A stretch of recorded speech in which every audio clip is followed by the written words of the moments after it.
So, I am jet lagged. I didn't go to work today. I did not go to work today because I'm feeling so jet lagged. Because if you travel east for a long time, it's the worst feeling. And I have to go back to work tomorrow, even though I don't want to. Need to work on your big... I know, look, I got so fat. Look at that. Going to the gym after this. All right, Russia. The trip to Russia was probably one of the most, well, it is the most strenuous trip I ever took in my life. That was a pain in the ass to get to Russia. Because it was from Austin to JFK, JFK to Moscow, Moscow to Novosibirsk. So I stayed in the city of Novosibirsk. And I met this wonderful lady by the name of Sveta. I've been talking to her for about a year now. We had a fallout like around, I think, July, for about 2 or 3 months, and then we kind of rekindled our interest and we continued talking. I met her at the airport. I couldn't believe it was her. She's absolutely stunning. She's gorgeous.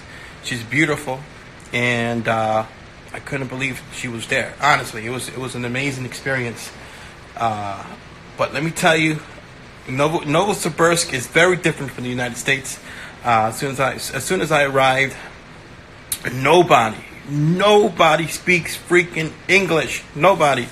And I'm like, holy crap! Is this how people feel in the U.S.? Because it's such a bad feeling. It's just, I was so confused.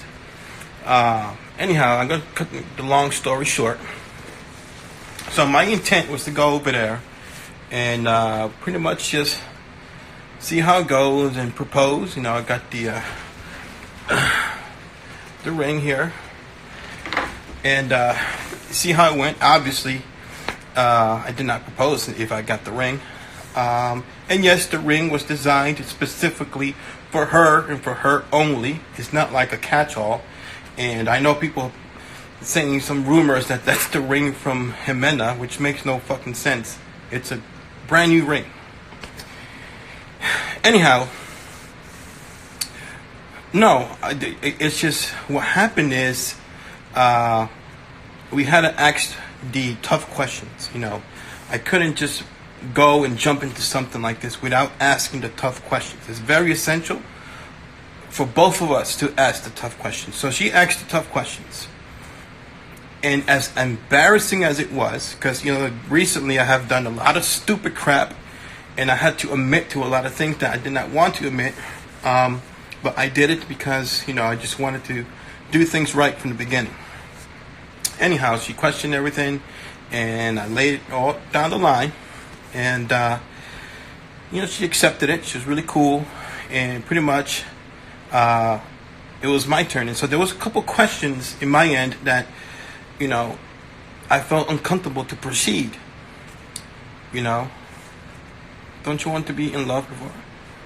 Yeah, I mean, that of course we were in love prior to even meeting each other. It was just, we've been talking for such a long time and doing video chats for such a long time.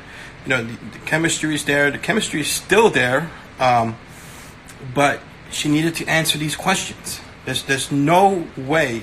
And I'm not going to talk into detail or jump into any specifics about the questions that I needed to ask. I'm sorry, I can't. I need to respect that. And I wasn't satisfied. I was not satisfied, so there's no way I was going to propose to her, so I did not, She was pretty upset about it, and she's still upset about it. So unfortunately, I did not propose. No, I did not get engaged. So I plan to go back July, like the first week of July, or mid-July, and because I enjoyed it. It was just a great time and a great experience, and I love Novosibirsk, Russia. And so the way we communicated was pretty much exactly the way Paul and Karini communicated, just like through the translator app, because she doesn't speak a word of English. And yeah, we're still in good terms. Basically, we're still friends. I talked to her. We're friends. And are things going to get rekindled? Or am I going to go back to Russia and properly propose to her this time? Because everything is you know, on both ends, answered correctly.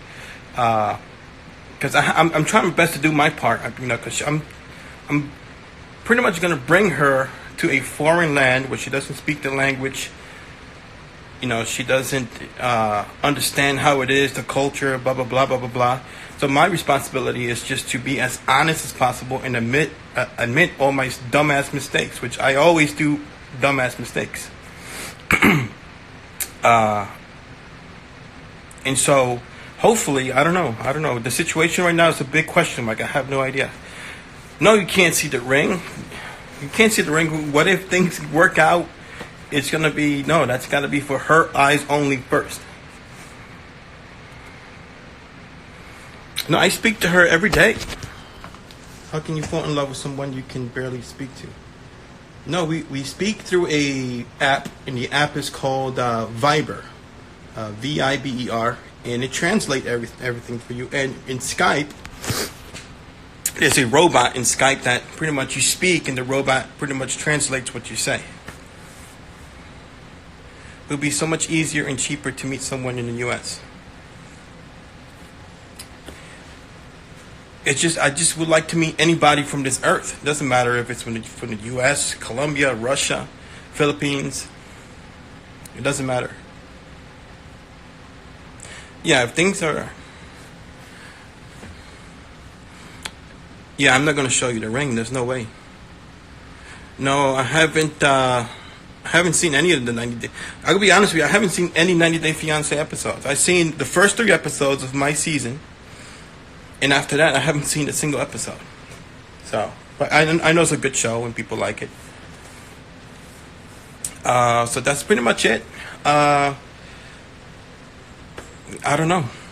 It's just a big question mark right now, and we will see how it goes. We're friends, and that's all. Because it's kind of hard for me because it's just like I don't go out, I don't party, I'm not in the bars and shit like that. And so people are asking, how the hell do I have money to go to Russia? It's because I don't go out, I don't party, I don't go to bars or clubs or get fancy crap.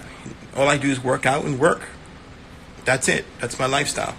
Basically giving me enough residual income to save. It makes a big difference. Why don't you try dating in Texas and try...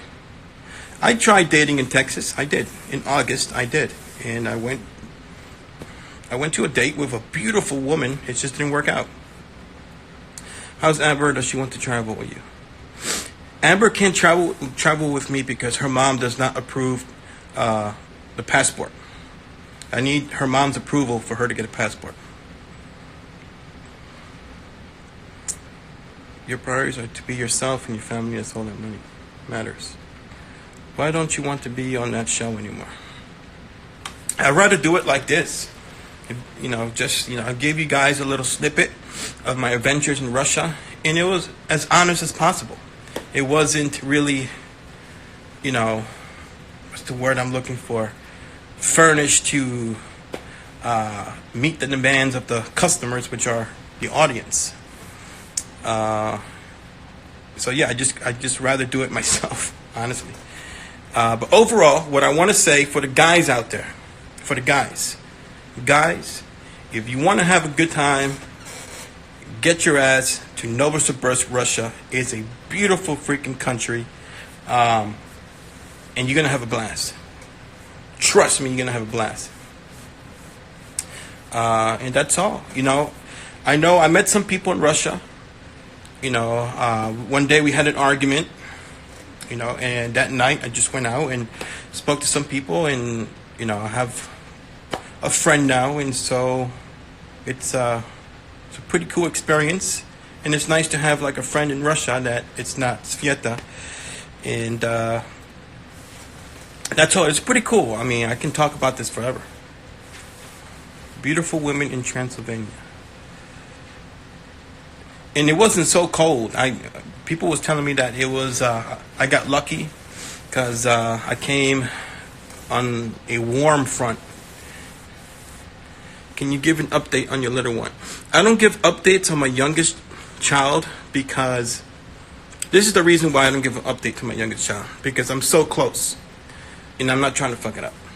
That's why I don't talk about it.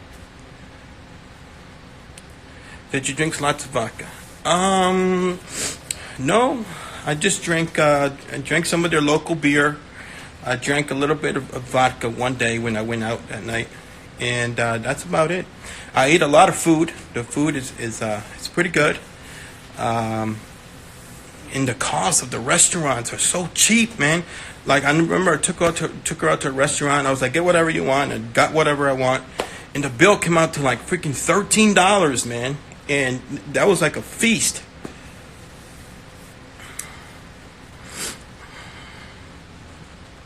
Yeah, I'm not going to talk about my youngest or my oldest child. Sorry. And there's a reason why. Yeah, it's the Romania, Dracula country. We have the best woman. Yeah, maybe I'll go to Romania. Who knows? Who knows? Or maybe I'll meet somebody here in the U.S. You know, there's some women that are texting me through chat. You know, I don't know. I have no idea. Right now, I just want to focus on my work, Christmas for my kids, and once I settle down, I'll see what's up. Yeah, I got a cold. I got sick over there. So that's all. That's all I got to say. Anybody got questions? Any of the dudes got questions? Because this is the first time a lot of the dudes will contact me and ask questions about Russia. And, this is an important thing. This is a very important thing. That mail order bride thing, because this is one of the freaking negative comments I get all the time. It's like, oh, mail order bride, mail order bride. Like, I get it. Do those things exist? Yes. Okay. But you got to be a particular person to seek that mail order bride. She's not a mail order bride. She's a professional. You know, she works in a hospital. She has a regular job. And this is a statistic here. Okay. People that meet a wife in Russia, I just read it today, and they get married. These are the stats. There is a 20% divorce rate. 80% of the people, of the men that meet a woman in Russia and get married, there's an 80% success rate. On the flip side, the general consensus in the United States is like a 51-52% divorce rate. So the numbers are not against me, but they're for me. Their culture, they're very educated people in Russia. And they're very logical. And so that was one of the issues I had with her. I needed to accept that their culture is very logical. You know, they're like when I went to Colombia, it's really emotional based, but they're more logical. And so why would anyone sacrifice not seeing their parents, not seeing their friends, not seeing their family, and be in an environment where it's going to be impossible for them to work? You know, through time, obviously they're going to work. It's just because the person's committed to you. Are there cases that there's a woman that's going to take advantage of you? Of course. But I think I'm old enough and wise enough to know that. And I'm not dumb enough not to ask all the hard questions here. So, you know, for those people that think there's a mail order bride thing going on, there's not. Far from it. Are you still hoping it works out with her?